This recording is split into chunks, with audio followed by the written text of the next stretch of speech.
Alright guys, I'm back for the news today, and I'll tell you what, E3 is confusing this year, not E3, basically, Summer Game Fest, bunch of different events going on, basically it's just a blanket term to describe all of them.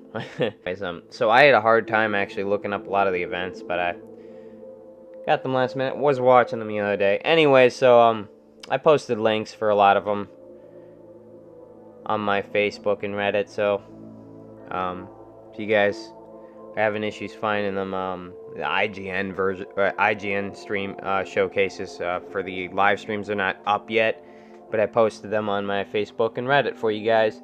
I'll post them as they come out for Twitter and stuff too. So anyways, let's get into today's news. And there was some talking about some big titles here.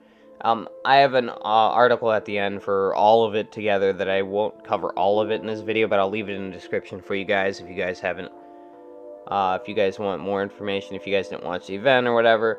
But for the most part, I'll be talking about the biggest titles that were there, because I got other news to talk about from the other week too.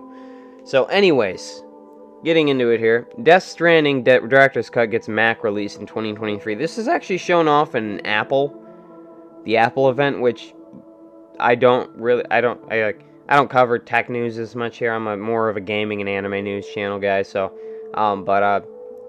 I watched the Apple event simply because I have an Apple iPhone, and I was just looking at future stuff for my YouTube channel if I ever decide to go different routes with tech and stuff like that, you know. Heard there's some good editing computers on the Apple side too.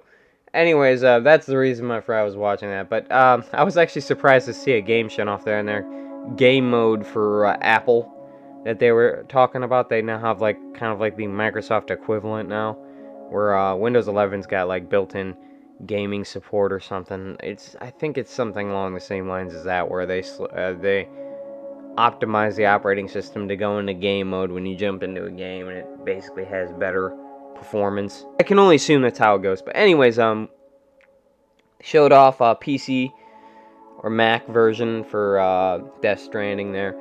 Moving on here, Prince of Persia: The Lost Crown, a 2D Metroidvania, announced at Summer Game Fest. This is that Prince of Persia is coming back. If you guys don't know, they're by the same from Ubisoft. So they said to see more of this on the Ubisoft Forward, which means we'll probably see a lot more of it on Assassin's Creed and what they plan to do with the future of Assassin's Creed at this point. Basically, I'm all in on the fact that they're probably going to be doing like a hub kind of thing where they have all their games that they've ever created. So there, and when you buy your new Assassin's Creed game, every 2 moons a new one comes out. I'm joking, but basically it'll be on that hub. That's basically what it came off to me when they did E3 the last 2 times, or when they were talking about it the last year and the year before that. These projects gone for Assassin's Creed, so we might hear more on that. And with Assassin's Creed, what's the new one coming out? I was just talking about it the other day. Anyways, I'm not coming to mind right now. I just woke up, guys. But anyways, that new one, that they're going back to the old playstyle of Assassin's Creed, not the open world grind fest known as the modern day Assassin's Creed games. So that we might see more of those because of their new pivot to their new engine. But we'll still see more open world Assassin's Creed like we have been too. But at least they have the way they're trying to go about the Assassin's Creed franchise this time. We'll probably see more of those old school Assassin's Creed games in the future. But yeah, Prince of Persia's back, guys. It's coming out, released on January 18, 2024.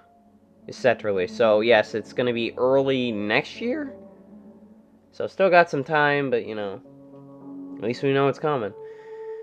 Next up, Lies of P demo out now, release date pushed back slightly to September. This is one of the ones that's coming out this year, and it's basically like kind of like a Victorian. They showed this off at last E3, last year too, and it's basically like a Souls-like Victorian dark version of Pinocchio. So think dark fairy tale.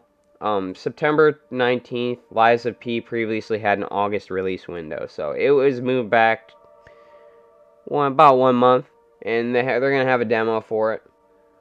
This one actually looks interesting if you guys are into Souls games. I'm a casual Souls person. Like I like them for what they are. You know what I mean? When I want something hard, not like a hardcore Souls guy. You know what I mean? So there are people that enjoy the abuse. I'm joking, but Lies of P launches September 19th on PlayStation 4, PlayStation 5, Xbox One, Xbox Series X and S, PC via Steam for everything else announced during the show. So, okay, I'll show you guys the thing at the end. So, Summer Game Fest, Bandai Namco announces Sandland from the creators of Dragon Ball. And this is a series that they have that's, I think they were talking about it in the pre-show, something about them having, like, doesn't have as much source material. I think they had like a one-shot manga or something. During today's Game Fest showcase, Bandai Namco took it to the screen to tease a sneak peek of a brand new action RPG, Sandland. First ever trailer, we got a look at the game's sandy dino-filled world. Sandland is an adaptation of the 2000 manga of the same name, which was written and illustrated by Dragon Ball's Akira Toriyama. Sandland will be coming to PS5, PS4, Xbox Series X and S, and PC. I don't think there's an actual date on this one. It's more of a show-off. Yeah. Which, there's a couple here that got dated, including the Spiderman. We'll talk about that next. But, this one is basically, this one's getting a film. Guys watch my anime content. I might be talking about that Monday. Yeah, so game anime, and it's based on an old manga from the Dragon Ball creator. So you got a new series under the Dragon Ball creator. So if you guys don't know, Dragon Quest is also by the same creator of Dragon Ball. So, well, pretty well-known series. So moving on, Spider-Man 2 PS5 release date revealed during Summer Game Fest, and who is Venom? It's not Eddie Brock.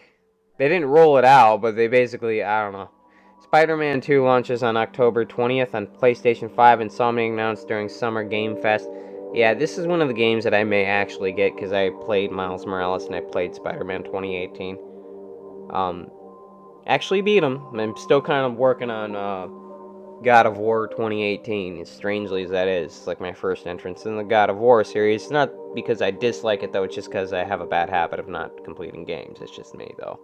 At least Ragnarok will be on deal by the time I'm done. Or more than half off. But, I played these fervently on the, PlayStation 4 and PlayStation 5, respectively. I beat the heck out of them. Deluxe digital stuff here. So, then Final Fantasy VII Rebirth revealed in Summer Game Fest trailer alongside release window. And this is one of the expansions to the Final Fantasy VII remake that they was talking about. They're basically full games at this point. You're going to be buying $200 in full games, basically, to get the full Final Fantasy VII experience at this point. This is the first of a remake of 3-part remake. So they're going to be like, and this one's, they said 2 discs. This one's going to be on 2 discs. That's how big these freaking games are. Jesus. And I can only imagine what Expansion 2 and Expansion 3 are going to be like. They're going to be full games too. Following a series of cryptic teases, Square Enix officially revealed the first trailer for Final Fantasy VII Rebirth, a Summer Games Fest setting, a release window for early 2024, and revealing the physical editions would split across 2 discs. And I do have the Final Fantasy 16, the new one, on pre-order, guys. Whether I get to playing it immediately, I have a bad record with PlayStation titles like recently, because I've been playing. I tend to play more Xbox than I do PlayStation. To be honest with you, I haven't really been playing a lot of games recently too, because I'm kind of just waiting for the Halo Infinite update to come out. So there's that too. I have been playing Pokemon recently though, because Blaine's had some new events going on. That he was doing, like, event distributions of his own, so I was jumping in for that, and then I saw the, events are back in Pokemon, so there's that. So I tend to be more a Xbox and Nintendo player than I But it depends.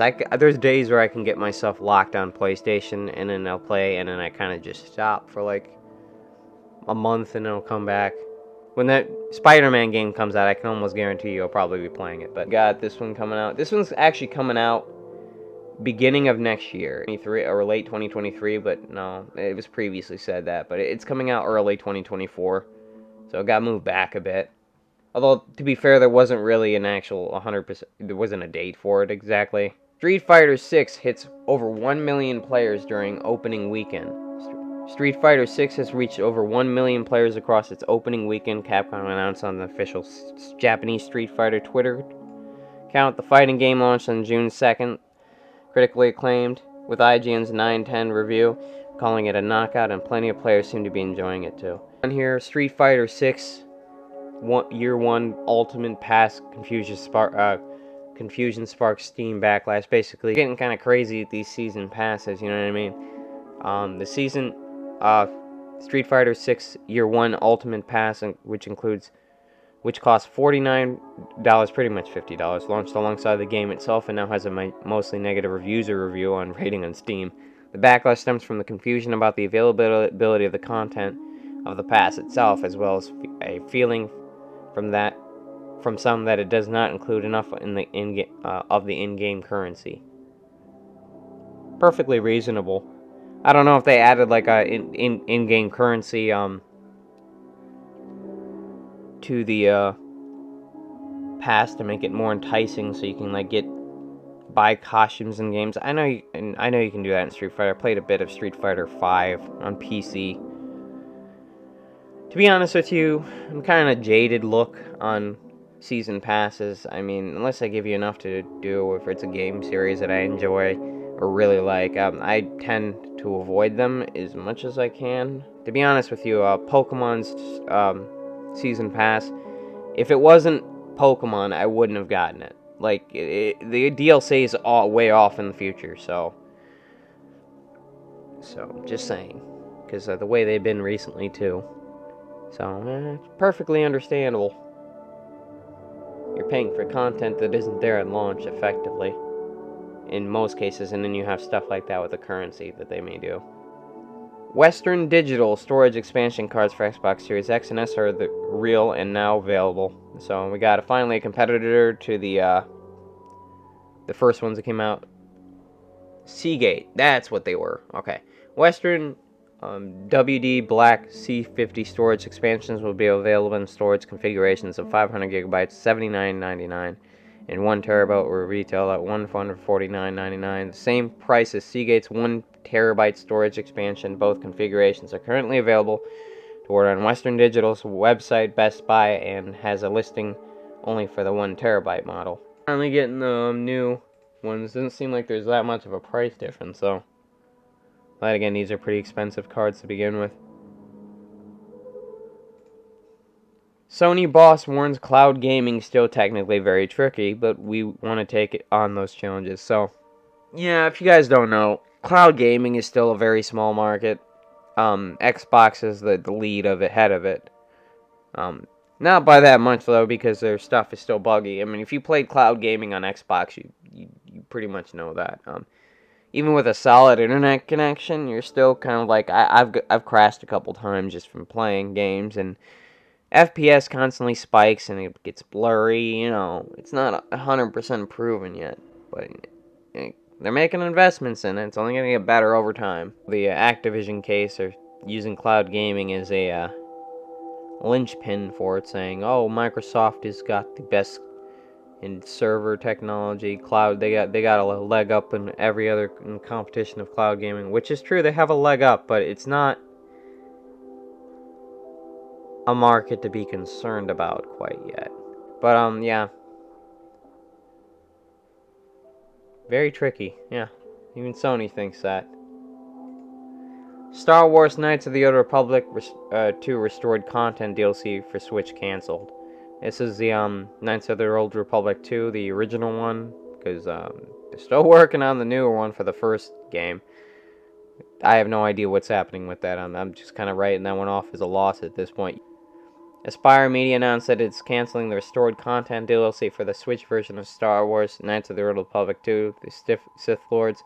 Sadly, today we're announcing that the restored content DLC for the Nintendo Switch version of the Star Wars The Old Republic, The Sith Lords, would not be moving forward, for Aspire revealed in a statement on Twitter. However, Aspire is trying to do right by fans by letting those who purchased the game before this announcement receive a complimentary game on Switch. Complimentary games include Star Wars Knights of the Old Republic, Star Wars Force Unleashed, Public Commando, Star Wars Episode 1, Racer, Star Wars Jedi Academy, and Star Wars Knights 2, Jedi Knight 2, Jedi Outcast. There's also the option to get a Steam version of Star Wars Knights of the Old Republic 2. So these are all this stuff that they showed off at the everything pretty much I showed off at the Summer Game Fest. I'll leave it in the description for you guys, but we're already on 18 minutes, so first biggest titles at top, and they showed off Mortal Kombat 1, Fortnite, Sonic, Alan Wake 2, stuff that was at the PlayStation Showcase, like a Dragon Gaiden. I'm just gonna scroll all the way down for you guys, and I'll leave it in the description.